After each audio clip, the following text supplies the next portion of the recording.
for being here with us in our second seminar. Our first seminar, we were so happy with the outcome of it and how many people joined that we got so excited to do another one. So awesome, and thank you all for the support. I would like to start today's seminar just by reminding everybody, please keep your mic on mute if you're not talking or speaking. We promised you this time that there will be about half an hour, and we will remind our speakers how long do they speak for, but half an hour of discussion and questions and answers. So please hold your fire. If you have a really fire questions, you could use the chat box. Write your question down there. You've got Trenton and Anne-Christine who will be looking after that today. And then we promised to have 15 minutes towards the end of the session where we could have some live questions and live discussions. And we look forward to that. And just another housekeeping, if you have any issues with Zoom, if you can't hear us very well, if you can't see the slides, you've got Alex as well online. Please feel free to ask Alex a question on the chat. You could do that either privately or in the public chat as well, so everybody could see what's going on. So to start the seminar, please do be aware that the content of the presentations today are not for distribution, are not for publication. Please don't use them, distribute them without actually seeking approval and actually communicate with the authors and the speakers in the seminar. So please, let's all kind of support and respect each other in terms of confidentiality and data sharing. For today's presentation, we will be covering a very important topic, and I know so many of us is actually interested in this topic, either from a research point of view or actually a personal experience point of view. And we're talking about respiratory diseases, phenotyping of respiratory diseases via breath analysis. We have 3 keynote speakers with us today. We got Professor Salman Siddiqui. He's a professor of airway diseases and respiratory medicine from University of Leicester. Followed by Salman, we will have Dr. Wada Ibrahim. He's a clinical research fellow in respiratory medicine. He will also be talking about the big challenge. And followed from Wada, we have Dr. Errol Gillard. He's an associate professor in child health and a pediatrician in respiratory medicine. And I'm very happy to have all of 3 of them talking to us today in this seminar. So I think, again, welcome to you all. And I would like to invite Salman as our first keynote speaker. And if you could start talking to us about lung diseases and respiratory issues and phenotyping via breath analysis. Over to you, Salman. Thank you very much, Darlene. So I'd like to thank the organising committee for inviting me to the this virtual IABR seminar series. And I'm going to try and take you through a kind of clinician's perspective of the journey that we're taking through breath analysis at this point in time. Next slide, please. So Dahlia asked me to give a bit of insight into the importance of these diseases. And this is really a broad infographic slide to really highlight how important COPD and asthma, the key airway diseases, are really to human health. COPD is a disease of small airways, of the peripheral air spaces and alveoli, alveolar sacs. And it's a massive disease. It affects 210 million people. The attribution of smoking as the major cause of COPD is unchallenged, but the relative contribution of smoking as the only cause of COPD is challenged. We are recognizing that COPD has a host of polygenic determinants. So we know that there are multiple genes that influence the development of COPD, and we know that COPD is a life course disease. So we know that the inception of this disease is founded very early on in life, potentially in utero, as initially posited by Barker in the Barker hypothesis. 5% of people in the world will die from COPD, and it's going to be the 3rd leading cause of death by 2030. So it's a massive disease, and we still don't really understand what causes COPD. We really don't understand this. Inflammation is a very important part of COPD, as is loss of structure and function in the lung periphery. Let's turn ourselves to asthma. Asthma is an equally important disease. 1 in 10 people in this audience will have asthma. And asthma is it's a funny disease because the perception in the general public is that asthma is a really simple disease and most people get on with it and they're controlled on a blue inhaler. But that's just not the case. 30% of people in primary care in a GP practice have a misdiagnosis of asthma. So we need better diagnostics for asthma, number 1.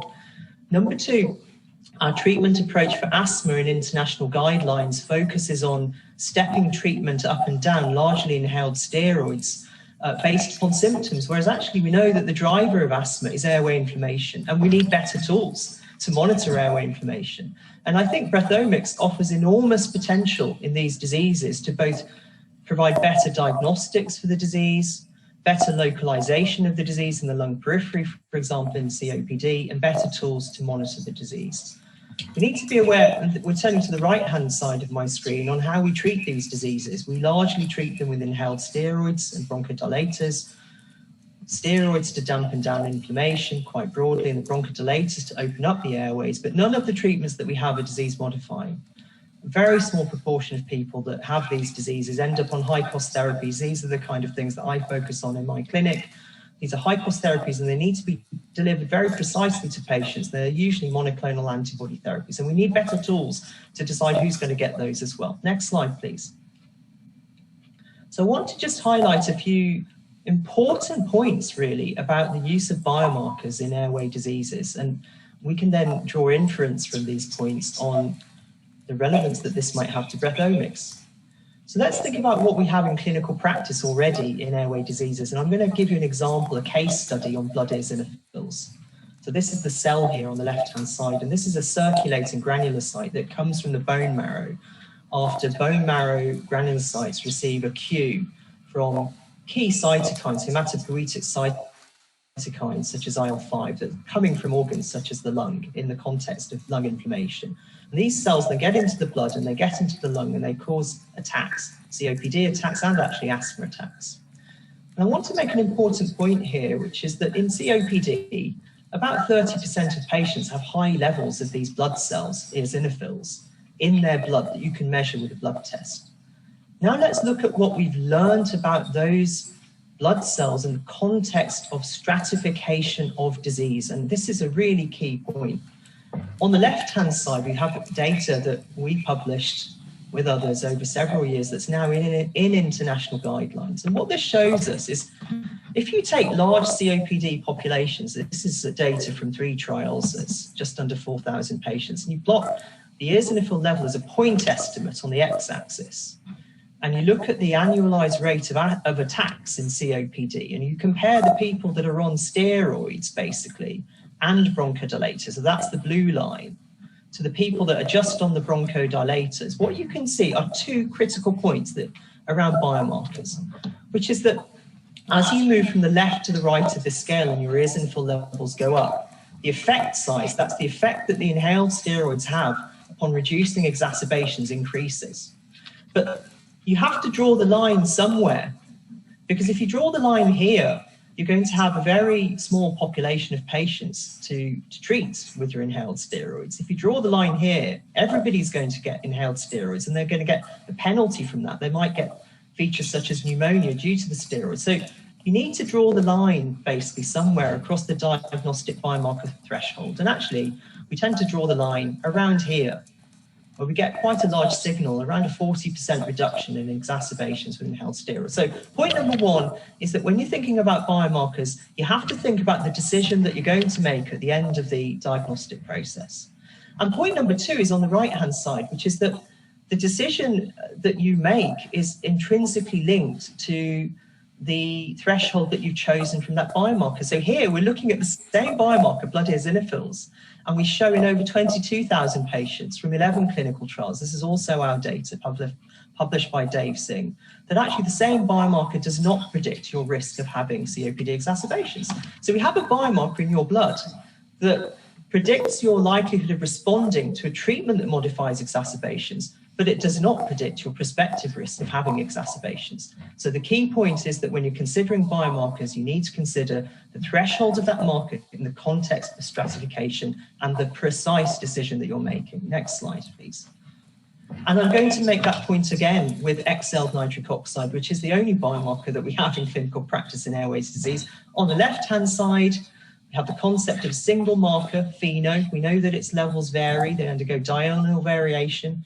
We know that if you eat a lot of beetroots that are high in nitrites, your FeNO levels will be 3 times greater than someone that doesn't eat a nitrite high diet. We know that they're influenced by smoking, lowered, but yet a single point diagnostic of FeNO is quite useful and reliable at telling us at a fixed threshold, around 50 parts per billion, of whether you're going to respond to an inhaled steroid if you have asthma. Same point as the blood eosinophil story. Now let's move to the right-hand side of the screen and look at patients with severe asthma. Here we have patients that are being monitored with a digital smart inhaler that has an acoustic sensor that measures pressure as you take an inspiration of steroids through that purple thing, that purple inhaler. And you can measure with the acoustics how long the patient inspired for and whether their inhaler technique was good enough to get the drug into the lung. Now we're using this biomarker to look at how well it suppresses over 3 months of monitored digital inhaler therapy in my severe asthma clinic. This is our data from Leicester. And the decision that we're making is different. Now we're looking at the change in this biomarker over 3 months, so the delta FeNO over 3 months. And we show here that the change in the biomarker allows us to identify those patients who need to progress to have high-cost therapies with biologics and those that do not. So the same point again. Here we have a biomarker where we're using a point estimate on the left-hand side to make a specific decision, and we're looking at change in a profile over time to make a different decision. Next slide, please. So now let's turn our attention to breathomics. We have a lot of challenges in breathomics. I've only talked about one marker in my last 2 slides. In breathomics, we're measuring multiple markers on sensors. Sometimes we're thinking about taking markers from very high-end analytical devices to point-of-care sensors, and there need to be ways of doing that reliably. And if you think about what I've just said, the nuance around markers and how they influence stratification decisions, that's very challenging when you have multiple markers in a profile. Next slide, please. So what do we know about breathomics in airway diseases? This is a systematic review that's under review by Wada Ibrahim, who you're going to hear about next. He's reviewed the entire literature in asthma and COPD of breathomics, looking at the value of these tools from either high-end approaches such as gas chromatography or agnostic approaches such as eNOS in the diagnosis of airways diseases, asthma and COPD, and also the association of markers from these approaches with biomarkers of airway inflammation. And what have we found in this review? Well, we found that the literature is mostly cross-sectional, no surprise there. We were unable to report any consistent biomarkers across 40 studies that were rigorously screened from a very large pool of studies. There was a very high potential of bias in the vast majority of studies. 38 out of 40 studies had no external replication, and only 3 out of 40 studies followed diagnostic and standard approaches such as STARD or tripod for reporting. So the field is very weak at this point in time, and it needs to be made much more rigorous when we think about studies that we do, the design and the reporting. Next slide, please. So there's much more to do there. Where do I think we're going? Well, I think this is the future. The future is on patient and near patient markers, where we have sensors on patients. And I think really the future of breathomics is getting these sensors to the patient and measuring things in the community that allow us to make decisions. Here's a lovely paper in Science Translational Medicine where they have used a remote sensor applied to your skin to measure lactate, chloride, pH, and glucose in real time with your mobile phone. Think about how transformative that could be for diabetic ketoacidosis and diabetes. I think we need to be thinking in the same way about breathomics for the future. Thank you. Thank you so much, Albert. Yes, please, Wada, go ahead. I'm not going to interrupt. All right. So we're following on from that. So thank you, Dalian, for the IABR for inviting us for this discussion. Hopefully, we'll be able to shed some light on the work that we've been doing in Leicester over the last few years and be able to have a a healthy discussion afterwards. So my name is Wada Ibrahim. I'm one of the clinical research fellows in Leicester. I am a respiratory clinician by background, but have taken some time out of training, clinical training, to do some research in breath research. And I'm going to talk to you about the main study that we've been working on, which is the EMBER study. For those of you that have not heard about it, and we will talk about some of the results as well. So just to give you a bit of an overview, so EMBER is the East Midlands Rhythmics Pathology Node, and it's an MRC and EPSRC funded molecular pathology node hosted at the University of Leicester, partnering with the NHS Trust in Leicester, as well as Loughborough University and industry partners. And the overarching aim of EMBER is to develop novel breath-based systems for molecular pathology and to deliver breath biomarkers for diagnosis and phenotyping patients with acute respiratory illnesses. And we're focusing on the acute state rather than the stable respiratory diseases. I'm going to expand on that in a bit. So that's just a map of the UK, and you can see that the EMBER node, which is the red one, is one of 6 around the country. There's in Edinburgh, Glasgow, Newcastle, Manchester, Nottingham, and our node. And each node of these 6 brings researchers, clinicians, and industry together to develop molecular diagnostic tools to enable stratification in various diseases, mainly respiratory diseases and cancer. So, as I mentioned on the first slide, our main focus in EMBER has been acute breathlessness, and for the non-clinicians, and I think as a respiratory clinician, acute breathlessness is one of the major problems that we face on the acute take when you're seeing patients coming in through emergency departments. And you can see the figures in here with very high burden on the patient and on the healthcare system. So that's why we chose to target acute breathlessness in our study, and we found that the commonest causes of acute breathlessness in patients over 45 years old are lower respiratory tract infections, whether pneumonic, which means they're called radiological changes on their x-rays, that's pneumonia, or non-pneumonic lower respiratory tract infections, airway diseases such as asthma and COPD, and acute heart failure. And these 4 were the main causes of people coming into emergency departments with acute breathlessness.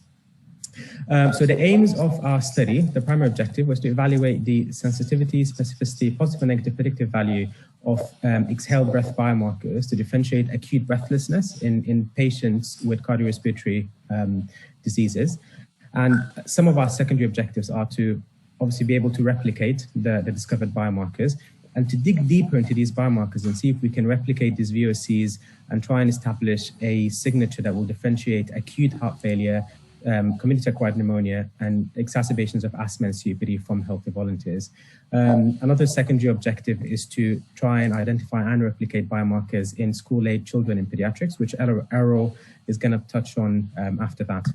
Our protocol is published, and there's a lot more details about all the objectives, including primary objectives, secondary objectives, the exploratory, and a detailed methodology on how we've run our study. So how did we do it? This is a study flow diagram, and how we did this over the last few years is that a patient with self-reported acute breathlessness would come to hospital at this very first dashed line. According to our local trust policy in Leicester, all patients are seen by a senior decision maker in the admissions unit within 14 hours. And when the breathless patients are given one of the target diagnoses that we said, so if a consultant, for example, says this is an acute exacerbation of asthma or COPD or pneumonia or heart failure, and decided that they need to be admitted to hospital, they are approached by the EMBER team, usually within 24 hours of admission at this first hour time point. We collect their breath samples. They get discharged after they and with the treatment and the hospital stay at the second dash point. What we did is that for our patients, we brought them back for the second visit, which is within 6 months of discharge after they're fully recovered. And we repeated the breath tests again, as well as the other blood and physiological biomarkers. We collected some early and late outcomes, including 30 and 60-day readmission, so patients who have been discharged and came back to hospital. And another late outcome was to the mortality, which is up to 2-year mortality. And as again, all of this and other details are in our protocol paper. So how did we do? We managed to recruit 455 patients. These are acute patients that have come into hospital. So all 455 patients completed the visit 1 assessment. As we've got nearly 100 acute asthmatics, again, nearly 100 acute COPD patients, 95 acute community-acquired pneumonia patients, and 61 patients with acute heart failure exacerbation.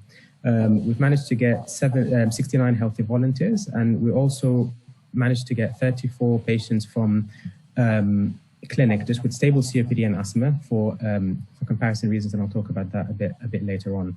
The retention rate for the second visit, the recovery visit, wasn't as bad as we thought it was going to be. Actually, we thought it would be less than that, but we managed to get 209 patients to come back for the second visit and get their breath tested again. Obviously, we've lost some patients to follow up, and some patients decided to withdraw consent, and others sadly passed away. But I'll talk to you about what we've done with this data next.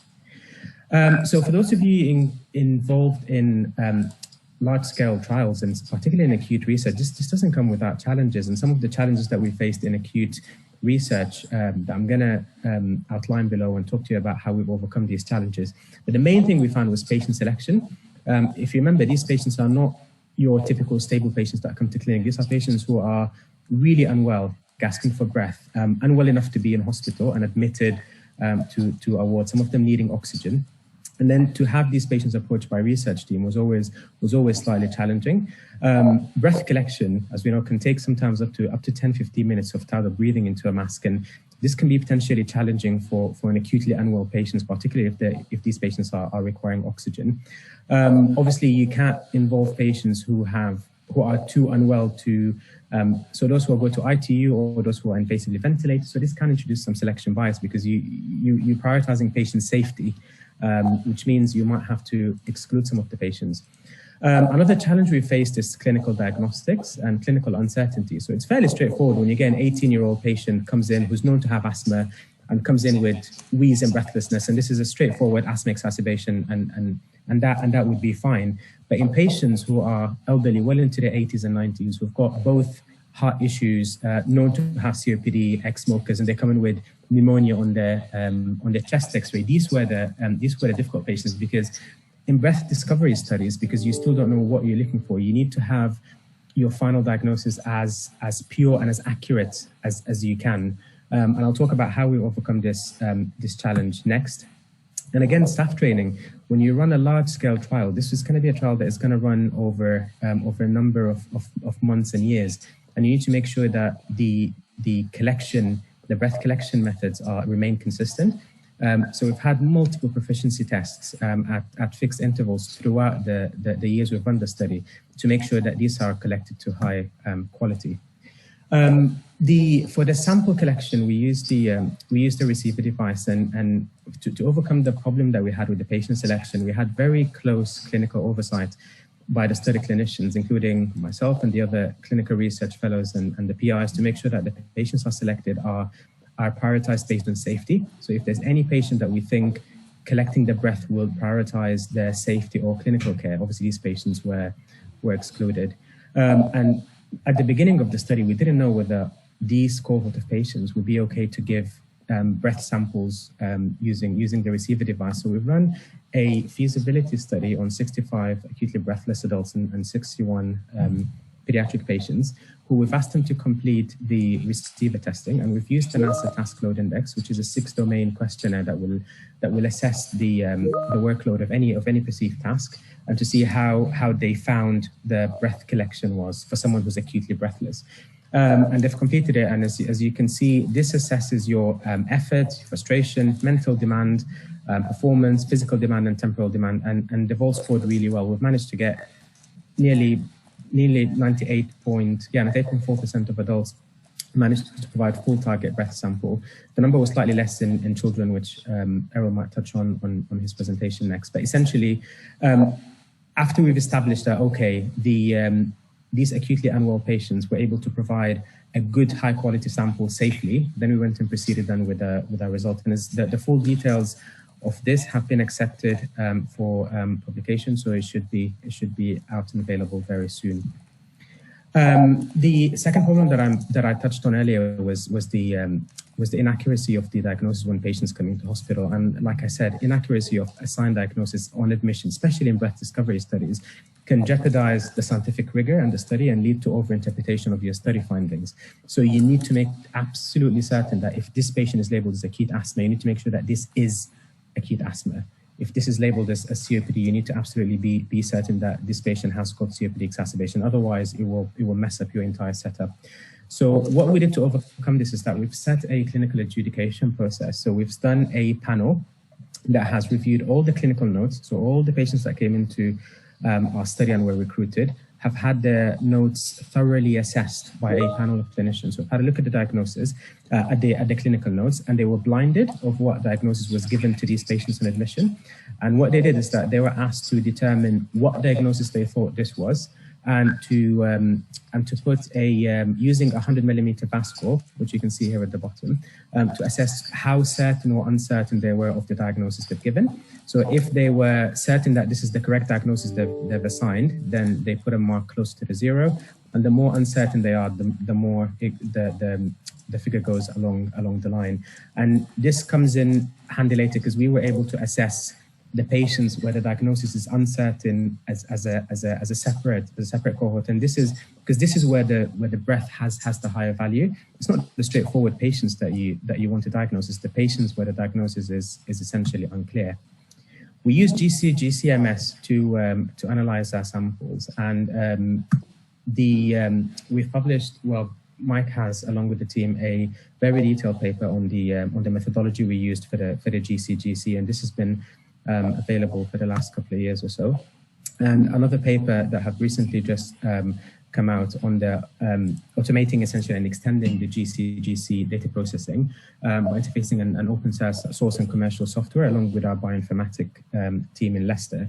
And these both papers will describe a detailed methodology on how we've analyzed our samples. So I'm not going to spend much on this slide. And just to give you a very sneak peek of our results, which are being written up at the moment, we were able to identify a panel of biomarkers that were able to differentiate acute breathlessness from health, fulfilling our primary objective. And even going into our secondary objective, we were able to identify a panel of biomarkers that were able to differentiate asthma, separately from heart failure, from pneumonia, from COPD, and these are the numbers of biomarkers in each group. Obviously, some were unique to each disease groups, and the others were shared between different groups. And a very detailed manuscript on exactly how we've achieved these results and the analysis and the interpretation and the clinical modeling is currently being written. So watch this space. So just to conclude, we were able over the last couple of years to establish an acute research platform for respiratory research by conducting a large-scale breath study in acutely breathless adults and pediatrics. We demonstrated that it's feasible to collect breath samples from acutely breathless patients. It's using the receiver device, the breath sampling device. We need to establish very robust clinical and analytical measurements in breath research study. That's what we've identified as lacking from the systematic review that Salman has alluded to. So we have, I wish I had more time to present this, but we have gone through a lot of QC/QA measures, both clinically and analytically, to make sure that the data that we present comes to very, very high quality, and you'll be able to see that in the quality of the manuscript that we produce. Analysis of breath data from the routine GC shows great promise in acute cardiorespiratory disease. This is something that we've shown that can be done, and something that should be tapped into more, because this is a great area of deficiency, both analytically and clinically. And none of this would have been possible without the fantastic team that we work with in Leicester and in Loughborough. You've got the clinical team here at the top, and we've got our analytical chemistry team in the bottom left. That's the University of Leicester, led by Professor Paul Monks, and the phenomenal team here in Loughborough in the bottom right, led by Professor Paul Thomas. Thank you very much, and I'll be happy to take any questions in the end. Thanks. Thank you, Wada, and thank you, Salman. And I think a lot of the people agree with me that we have so much interest in quality control and quality assurance. So we may end up inviting you again just to touch more on that, because I think we would like to see more data and learn more about that. I would like now to invite Errol. Please, if you could share your slides and tell us more about asthma in children. Right. Good afternoon from here where I am, everybody. Not sure it's afternoon for everybody, but thank you very much to the organisers for inviting me to give you a brief overview on where I think we are with VOCs and paediatric asthma. And my name is Errol Gayard, and I'm a respiratory paediatrician working in Leicester. So, moving the slides forward is already not working. So I have no conflict of interest to declare. I can say that. And if somebody can help me move the slides, that would be great. But what I was going to say next as a preamble is that childhood asthma is extremely common. And I don't seem to be able to move these slides. So pediatric asthma is incredibly common. 300 million children diagnosed worldwide. And in the UK alone, we have 1 million children that receive treatment for asthma. And you'd think that we know an awful lot about that condition, but actually we don't. There is some key gaps in absolutely elemental areas, such as diagnosis. We don't know how to diagnose children, we don't know how to monitor children, and we don't know how we can predict the next asthma attack. And it's not easy, particularly in children, because they simply are more difficult to study, and it's more difficult to repeat invasive testing more often, and therefore we simply need better biomarkers. And my hypothesis for the EMBER work is that breast diagnosis. Before we go further, may I suggest 2 options to try to allow you to share your slides? Either maybe trying your right and left arrow keys on your keyboard, and we could also try having Dahlia share her screen with the slides. Yeah, I tried all the arrows and the page up and page down. I can stop share and reload the slides. See, it seemed to work before, but it's not working now. Errol, if it doesn't work, I got your presentation open. So the minute you give me the green light, I could share my screen. Right, it seems to work now. Can you all see these? No, I can't see this. Probably because okay.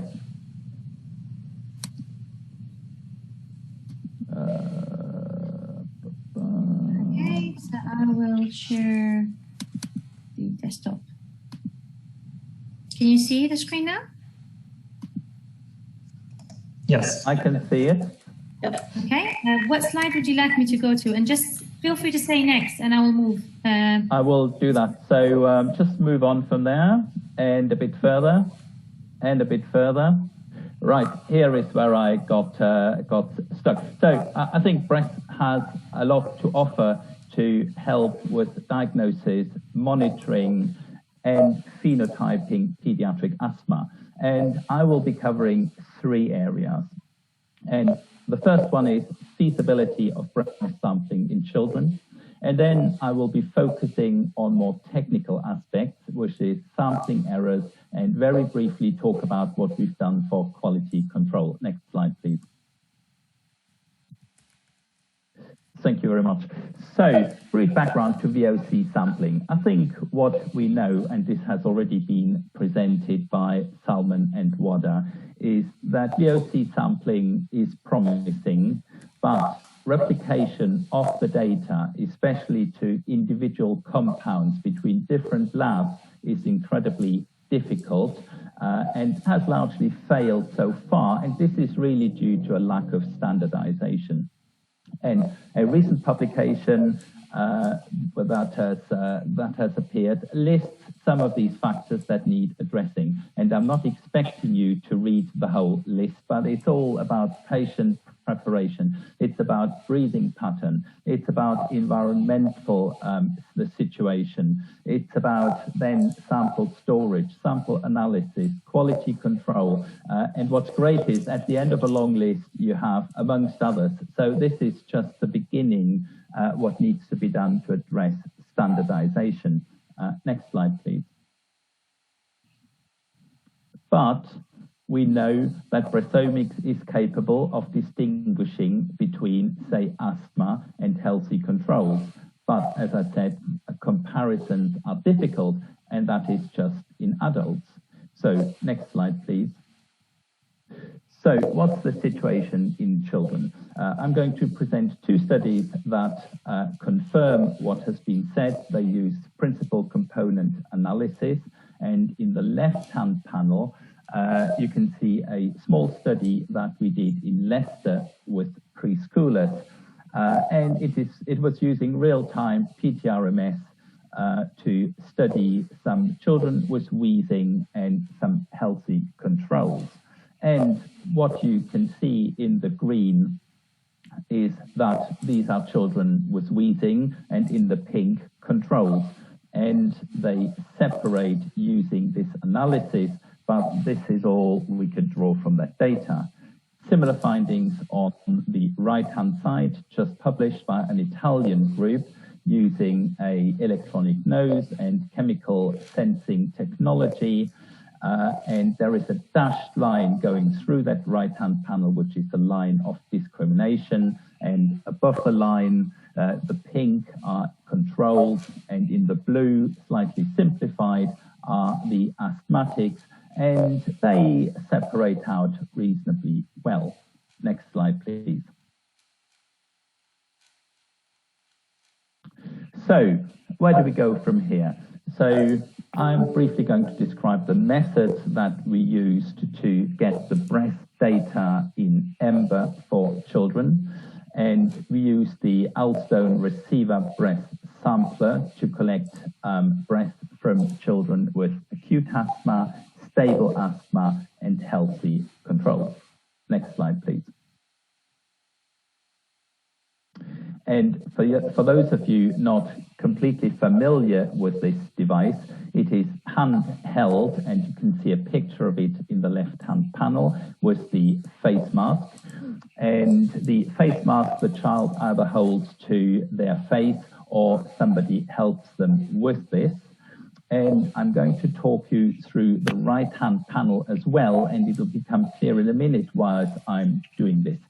So where the blue arrow is, you can see the face mask. This is where the child breathes in and out, and you very quickly come to a CO2 and a pressure sensor, and this essentially monitors the breathing that interacts with the control board, and the control board tells the pumps when to start sampling breath.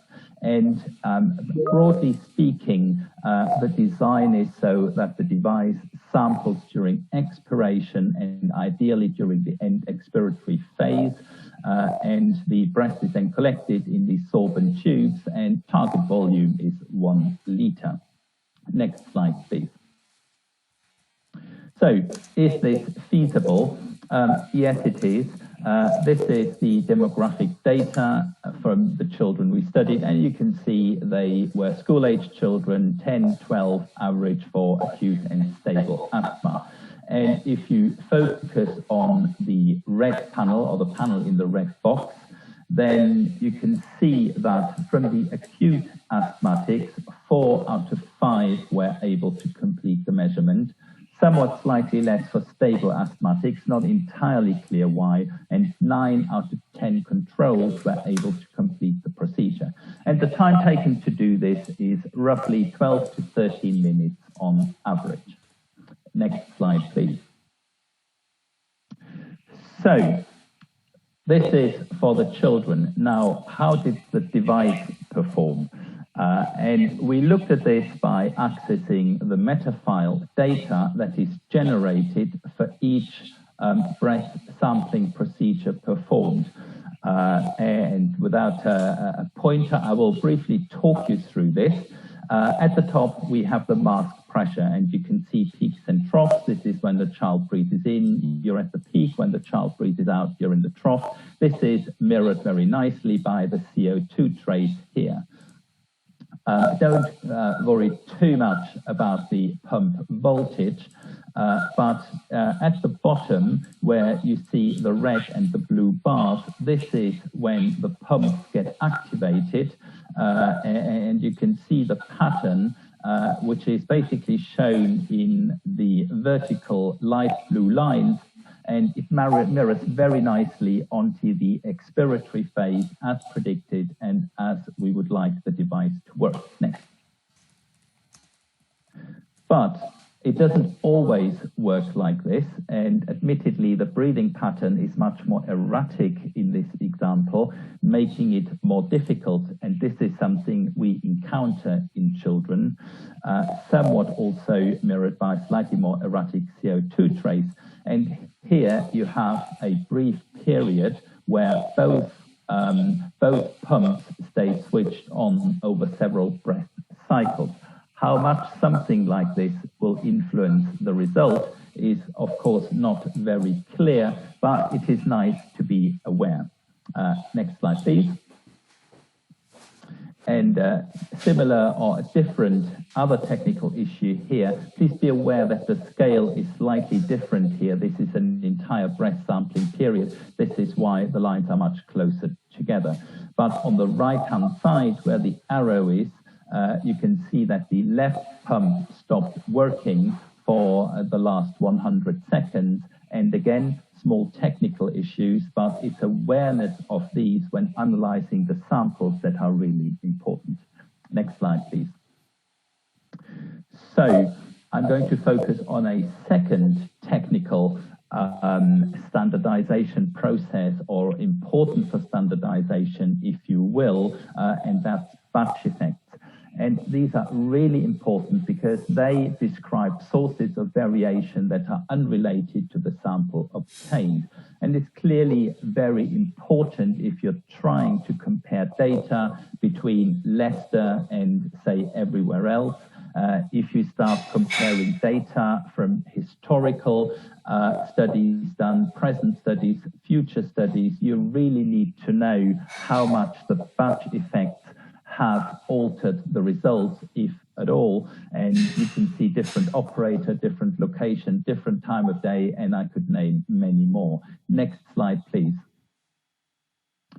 So we have done some tests on our pediatric data obtained in Leicester, and slides are courtesy of Matt Richardson, who is our biostatistician and who is really very important to us with the work he does. On the left-hand panel, you can see batch effect relating to operators, and really operator 1 and 2 did most of the work in pediatrics, and hope you would agree that the results comparing those two are very similar.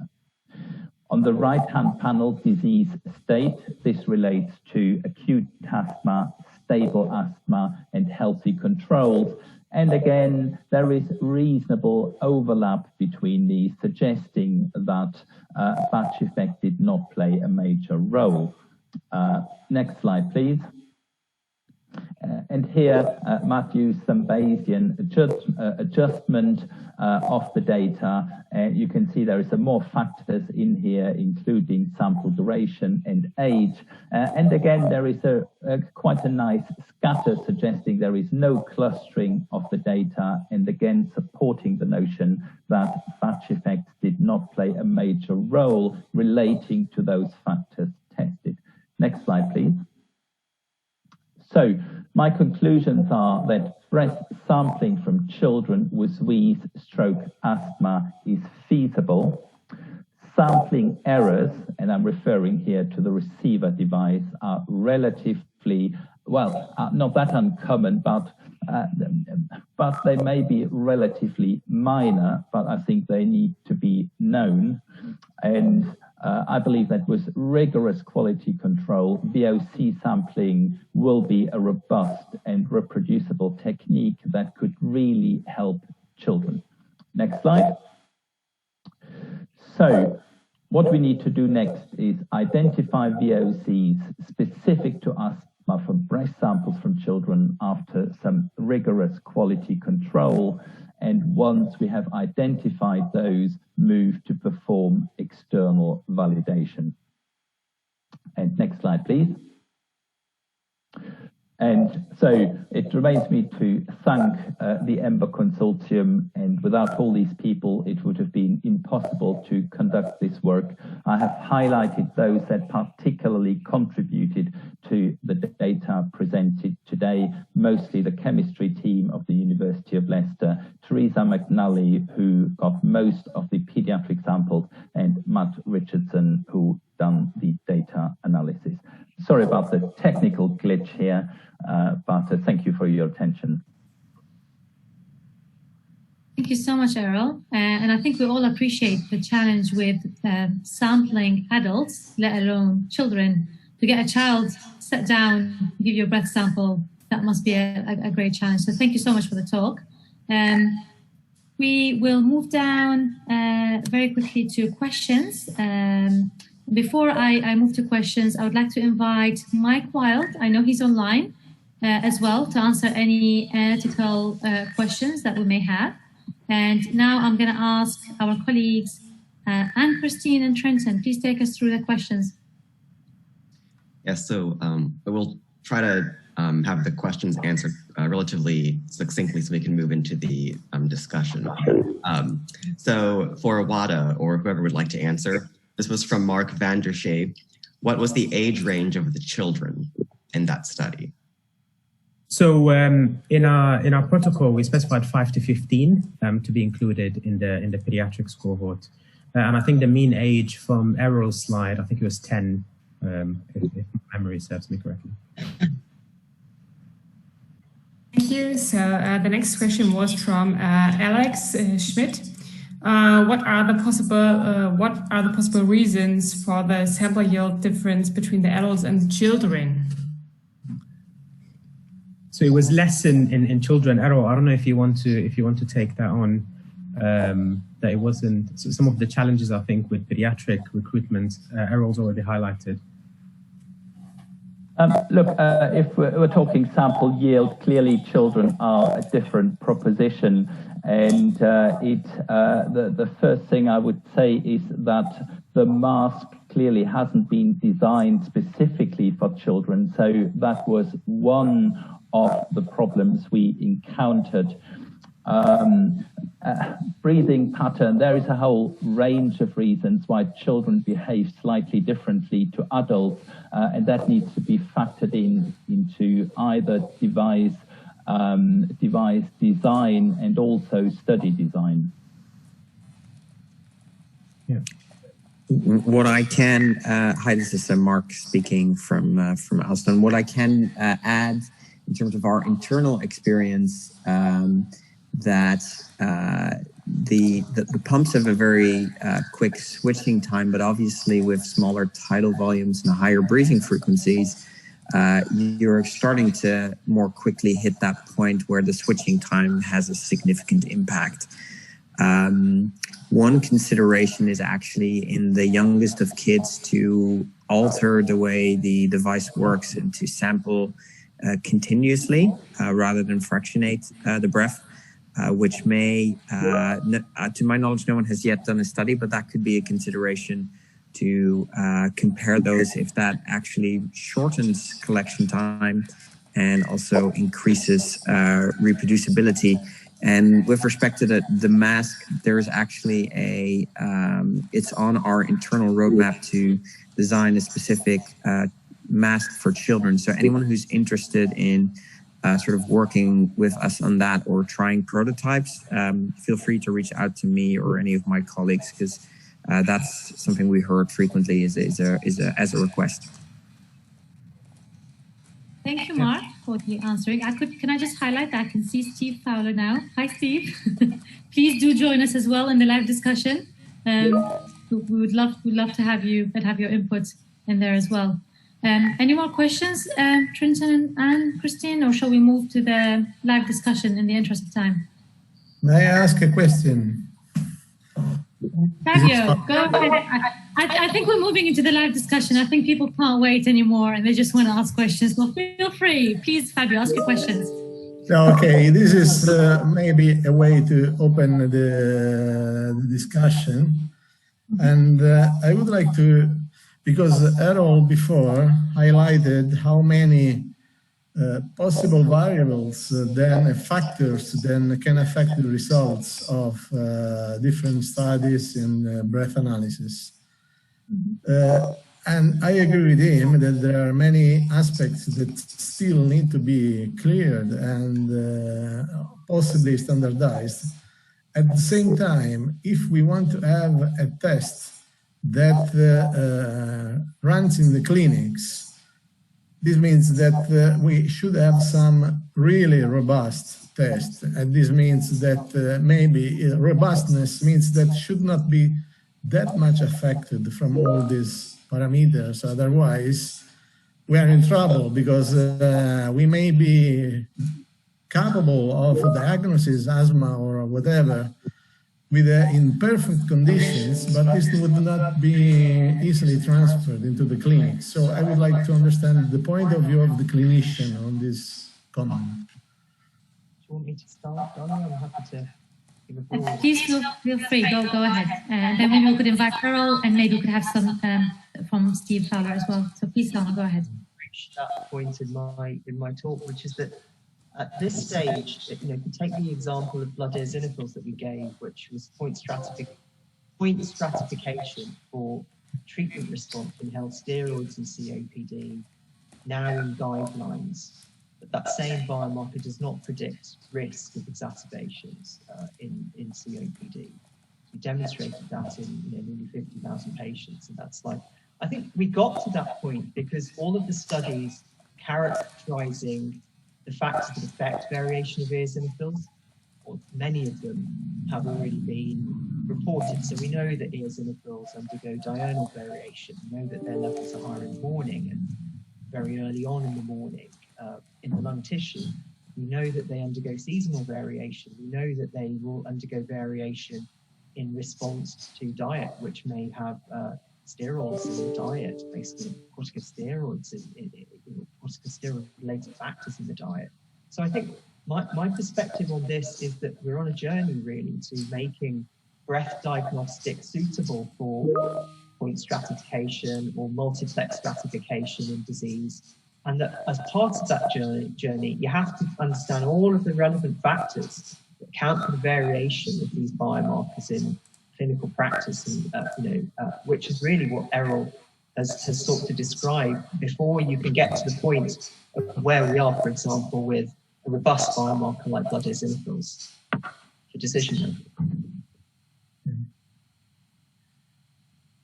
Thank you, Salman. Errol, do you have anything else to add to that? Yeah, I mean, I see the answer is twofold.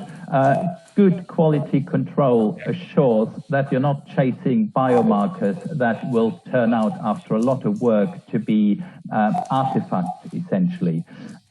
So in order to pull out those that may become important and relevant in the future, it would help to have very good quality control at the beginning. And then as a second stage to the question, if you want, I totally agree with you. If you're going to use something in the clinic, it has to be fairly stable, it has to be user-friendly, and it can't swing around wildly. And actually, FeNO, to some extent, while apparently being stable, it's being turned around in many ways, but hasn't quite fulfilled all the promise people have thought it might hold. And I think there is space for better biomarkers. I'd like to add to that. I think it can swing around wildly. I think we need to just think carefully about what we're trying to say with biomarkers here. Biomarkers do vary. It's a fact, and it's a relatively, I think, sterile argument. We need to understand the variation, but actually, ultimately, in clinical practice, you have to understand that variation. But often, you're using biomarkers to at a point with a point estimate to make a decision, a very specific decision. And for breath analysis to be robust, ultimately, you're going to have multiplex markers from breath that allow you to make a point decision. So they are going to have to be robust to diet, to lifestyle and environment, notwithstanding the need to understand the impact of those factors on variation at the first instance.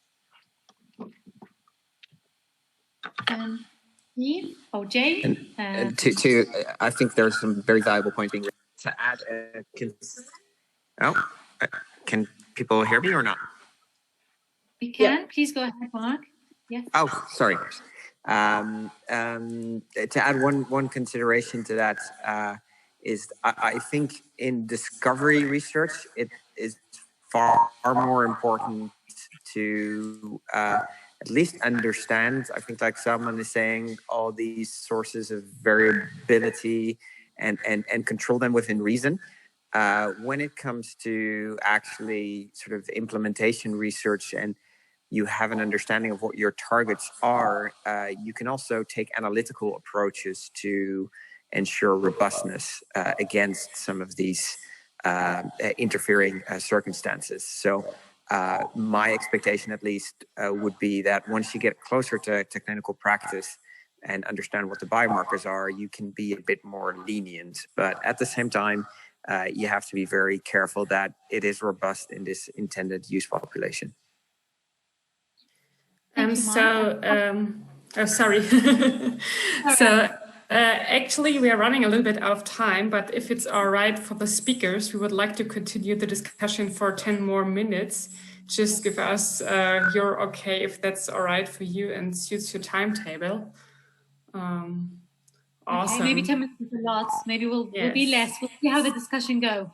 Can I invite Steve and then Jane, because I know you both raised your hands. Thank you. Go ahead. First, I'd just like to acknowledge how difficult this study must have been to do. You know, we all know how difficult breath analysis is, but I know how difficult it is recruiting acutely ill, breathless patients to any study is. So to do this many patients is just, I find it quite difficult to fathom how you managed to do it. So congratulations. I had questions actually about oxygen and drugs. You know, how many patients needed oxygen during sampling, and did you do any experiments to look at the effects of oxygen, both the physicochemical effects and the effects of the oxygen tubing that they may have had in the sample mask, if that was how it was administered? So the second part, which is kind of related, is did you manage to sample any patients before they'd had any treatment for their acute problem? So what we tried to do, we sampled our patients from the CBU ward, which is an admission ward at Glenfield. This is separate to the, our A&E in Leicester is at the Leicester Ward Infirmary. So patients go to the Ward Infirmary, get initial treatment in ED, and then come straight to CDU. A small cohort get admitted straight to Glenfield Hospital from the GP. We try to recruit these patients as early in the treatment journey as possible. So we try to target them at not exactly as triage, but immediately after the scene consultant, because in our protocol, we said we would only recruit patients who have had a senior decision maker review who decided that this is one of our 4 named diagnoses. So in most of these patients, they would have had at least a shot of stat antibiotics or steroids at this point. But what we did do is that we did capture all the medications that they have had up to that point before we did a breath collection. But our aim was to try and get the breath as early in the treatment journey as possible. But unfortunately not always the case, because they would have had some in ED or at the point of triage. To answer the second part of your question, we did recruit patients, we did require some oxygen. This was done with a very close clinical oversight by the study clinicians, either myself or the PIs. We only chose patients who we thought would be safe to be taken off the oxygen before we've got the breath collection. So we took patients who are on up to 3 liters on nasal cannula, and we found that these patients were able to safely come off the oxygen, have the breath collected whilst they're connected to a pulse oximeter. We had all this information captured and again sent to the analytical team, so the team at the lab will know exactly. I just add a point here, because I think it's really trying to answer Steve's question directly. So Steve, when I wrote the study protocol, we made a conscious decision as a consortium that we would not sample hyperacutely. We felt actually that sampling patients in ED when they had just come in, when they were in respiratory failure, was a risk that we could not take with the receiver as it stood at that point in time. we made a conscious decision to sample patients that had an acuity level based upon their early warning score and the level of oxygen that they required that would not desaturate rapidly on receiver sampling. So I think that was a kind of key decision that we made. The other decision that we made was that we would conduct a pragmatic study.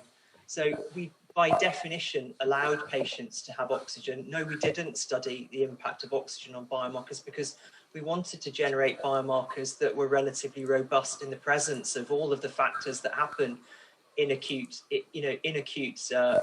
disease, really. But I think you raised some important questions about the study design. It was a pragmatic observational study, and much that we would have loved to sample hyperacutely, and I think that's certainly something that we do need to do now with the markers that we've identified, the multiplex markers. At the first instance in a discovery campaign, we took the decision as a consortium that this would have been a very high risk approach to start off with, basically. Thank you, Sam and Steve. Can I go to Jane? And then after that, I think Paul Thomas had his hand up as well. So Jane, then Paul. Awesome. Yeah, thank you. I just want to underscore what Stephen pointed out. I mean, this is just beautiful, tremendous work at all levels, from clinical practice down to QA, QC, and it's really inspiring, at least for me and my team. My question is about fusing additional clinical information into your diagnostic, your breath diagnostic.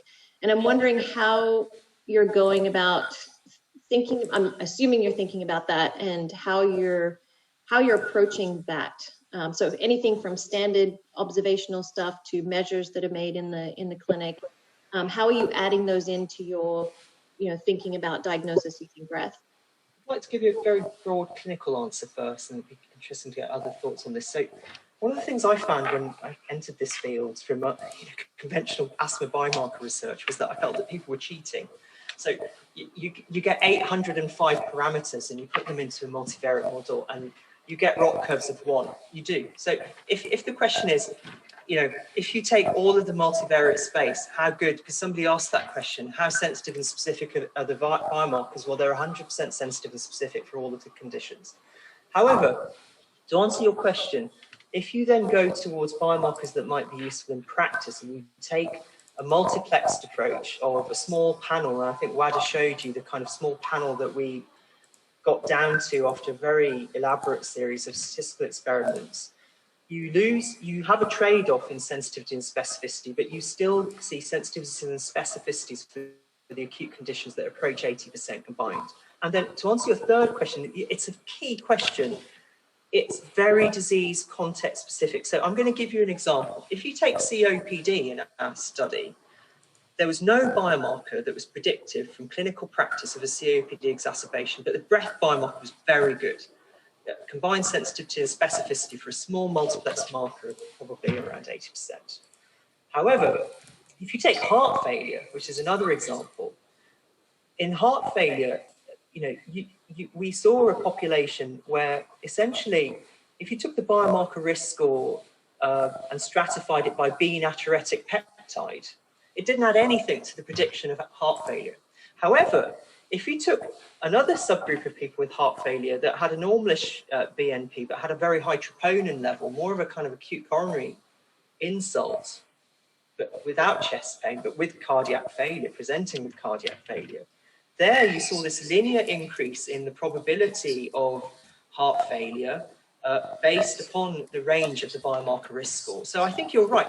Essentially, what you need is a kind of nomogram based upon the things that you have in clinical practice, where you take your multiplex risk score, you understand how that then influences the probability of diagnosis, and it's very disease specific. That's what we found, actually. In some cases, the breath diagnostic is, it's real thumbs up on its own, and in other cases, it's much more subtle than that. Yeah. Thank you. Paul, you've raised your hand. Anything that you'd like to highlight?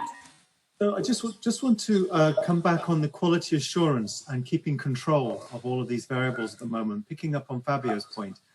The Peppermint study that's starting to produce some outcomes now. The method's being published. Thank you, Errol, for that, citing it. But the outcomes that are coming out, and what I'm seeing is that there are surprises in store between different laboratories.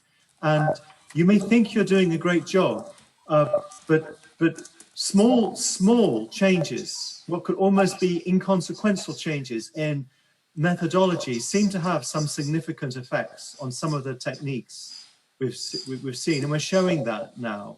And so at this stage, at the discovery stage, I can't emphasize strongly enough my support for what Salman was saying, that quality is everything. Once you know what it is you're looking for, and you can sort out your analytical method for being robust and bomb-proof in the clinic. But until that time, I think quality is everything. And if you're not running peppermint challenge tests to benchmark your data, I urge you to do so, because I have seen some surprises, even on the limited numbers we've done so far. Yeah, quality is all, I think, at this stage. What do you always say, Paul? Assume nothing. Trust no one. It always comes back at us. Okay, so we're 7 minutes past 5, and I'm just really impressed how people are still online and, you know, and engaged with us even after the hour. Can I ask my colleagues? It's 9 a.m. here, so we're just getting going. Thank you, Jane, for joining us. And Christine and Trenton, any more questions that we need to cover before we actually take a selfie? Oh, and there's an announcement from Jonathan. So three more items, and then we're done. Yes, sir. There was a question to Errol from Gudrun Koppen. Are there specific VOCs you will target in the asthmatic children, or will you mainly focus on full scanner untargeted analysis? So what I said to Gudrun is that we will be looking at what she describes as a full scan, because once we had a broad look at the data, which is currently being analyzed by a junior research fellow, and there won't be hundreds. Once you discard everything that is likely to be irrelevant to asthma, and those we will be going through one by one, but that analysis is currently happening, but it's an all-in essentially. Thank you, Errol. Any more questions? Thank you very much. So there is the last question from Tara Slade. Is the humidity difference, for instance, between locations a challenging factor to overcome in order to standardize results or allow for better VOC analysis? So I know Delia is not a keynote speaker today, but I think should be more equipped. Take your IABR hat off and put your EMBA hat back on about the exposome study that you've done on the side. So yes, that is a very good point, Tara, about the location. It is a challenging factor. I don't know, Delia, do you wanna go in, or do you want me to? Please feel free about it, and I'll try to complement if needed. So if we did look at the exposomes. Well, Delia has about the environmental VOCs that we've had between our different locations. So we have the across 2 hospitals. We had the Glenfield, that's where the adult patients were, and the pediatrics were in the Leicester Royal Infirmary. And the results for these will be available soon. But that is, yeah, I agree, that is a challenging factor. Thank you, Ada. And I think to add to that, I think we will, in our plans, we have a seminar on VOC environmental contamination. So stay tuned. Make sure you sign up and register for the next seminar if you want to hear more and learn more about this. Thank you all for joining us. I think Jonathan would like to make an announcement about our December seminar and his study as well. Yeah, thanks, Delia. Thank you. So the announcement is not that Delia doesn't want to do a selfie today, after all. But for some of you might remember, in 2015, IABR had a survey of current practices in breath research, and we're planning to relaunch that survey or revisit this topic, and we're going to launch a survey in the coming weeks. And I encourage participation. So there'll be an email going out to the IABR members, but please pass that on to people that aren't members. And we hope to present the latest findings in one of these future meetings. So December it is, Jonathan. Okay, thank you so much, Jonathan, for the announcement. And I think hopefully we will hear about the results from that study in our seminars. I can see you smiling and promising me that that's going to be the case. Okay, time for selfie, everyone. Thank you so much for the speakers.